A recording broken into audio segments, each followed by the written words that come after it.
Hey guys, this is a Python modeled gravity assist mission to Pluto using Jupiter for the gravity assist. I'm going to explain the code really briefly, and like I said, this is in Python.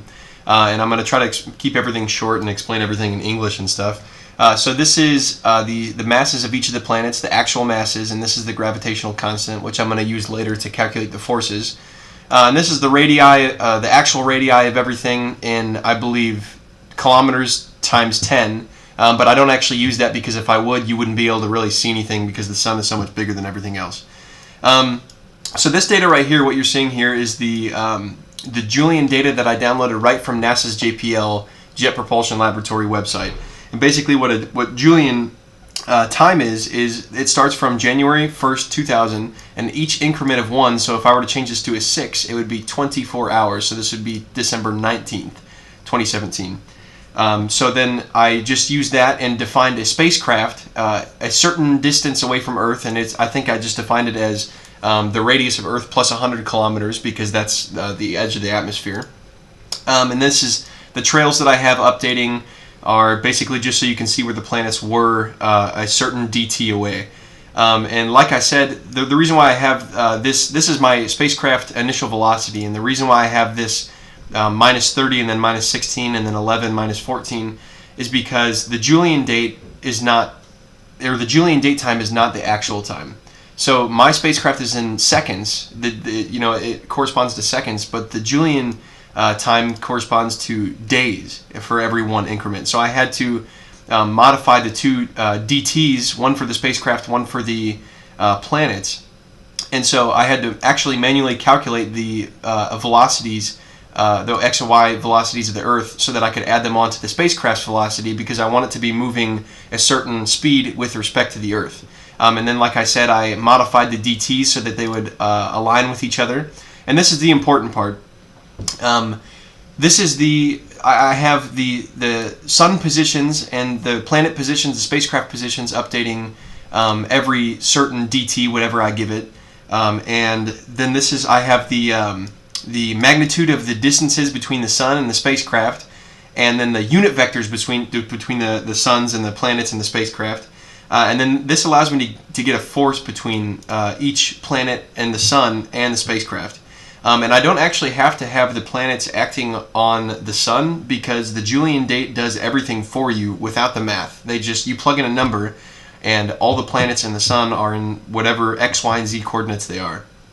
So the only thing I use for the acceleration, though, is I just use the Sun, Jupiter, Mercury, and Earth forces, and then divided it by the spacecraft mass, and then of course divided it by 1,000 because the forces that I'm using here are in kilometers.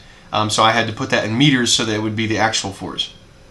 And then based on all the forces that I'm feeling from these 4 things that I decided to include, because everything else really is negligible, I can just say, okay, I'm feeling an acceleration. I can multiply it by a dt time that I've labeled it as, and that's just the magnitude of the spacecraft velocity divided by the acceleration, and that gives me a universal time that I can use between the planets and the spacecraft. So it actually matches up the time between the two, even though one of them is in days and one of them is in seconds, which is really nice. That's really key in being able to do this. Yeah, and so because it would be extremely hard to just launch the spacecraft from Earth and be able to make it to Jupiter and then to Pluto, just by launching it from Earth and then not making any adjustments whatsoever after you leave Earth's atmosphere, that would be incredibly hard. So I did a couple of mid-course corrections, one between the initial spacecraft position and the Jupiter position, and I gave it a little kick about halfway in between, and then after I gravity assist off Jupiter, I give it another little kick between Jupiter and Pluto. And without these kicks, it would obviously be possible to still make it to Pluto using a gravity assist, but it would just take so much guess and check that it's not even worth it. So I'm going to play my video now, and I'm going to stop talking because the video takes a long time, so I'm probably going to speed it up. So I'm just going to allow you guys to watch this. So let's get it going.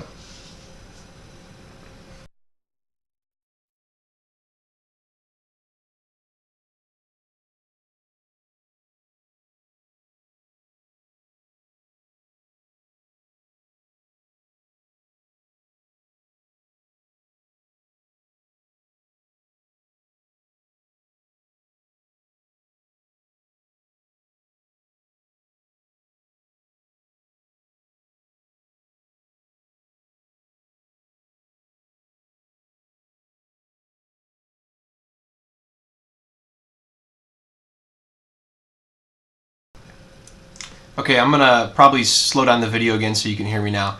As soon as these cross paths, I'm gonna have to exit out, and you'll see later why. I have printed out in my code to print something out if they, become within a certain distance of each other. So they cross right there, and I'm gonna exit out, and I'm gonna open up my code one more time to show you guys what I have. Because it looks like they can be really close, but actually, they could be really far away because we're huge, astronomical distances here. So even though they look close, they could still be really far away. But to make sure, I have if statements saying if they come within a certain magnitude of a certain vector to print almost, and then one of them is great, and then these are just basically aspirations, but these are super close. So let's see which one printed out. So it looks like if it's with great, it's within about 140,000 kilometers ish. So let's see. Let's scroll up, and these are the spacecraft and Pluto instantaneous positions. So it looks like we have an almost and we have a great. So just to see how close we're actually getting here, I have a Mathematica calculation that I did. So this is basically just taking this data, which is the spacecraft position, and this data, which is the Pluto positions, x, y, and z coordinates, and I'm subtracting them in a Mathematica file to get a x, y, and z vector. And then I just take the magnitude of that vector, and then just for perspective, I googled distance from the Earth to the Moon, and this is 384,400 kilometers, and then this is 10,000 times square root of 170 kilometers. And took a ratio of the two, and it turns out it's about 1/3 of the distance from Earth to the Moon. That's how close my spacecraft is getting to the Moon. And then just to do some further analytical calculations, I calculated the diameter of the Moon and the diameter of Pluto. Pluto actually ended up being smaller, but because I'm about 1/3 of the distance from Earth to the Moon, and Pluto is about 2/3 of the size of the Moon. Even though it's 2/3 of the size, it's still going to look about 2 times as big as we see the Moon right now on Earth. So that's how close I've gotten to Pluto. If you guys like, I can just give you I have little comments in my code. I can post that in the YouTube description. But yeah, so I made it pretty dang close to Pluto, and it's really hard to be even more precise, but I'm happy with how close I am right now. And thank you for watching.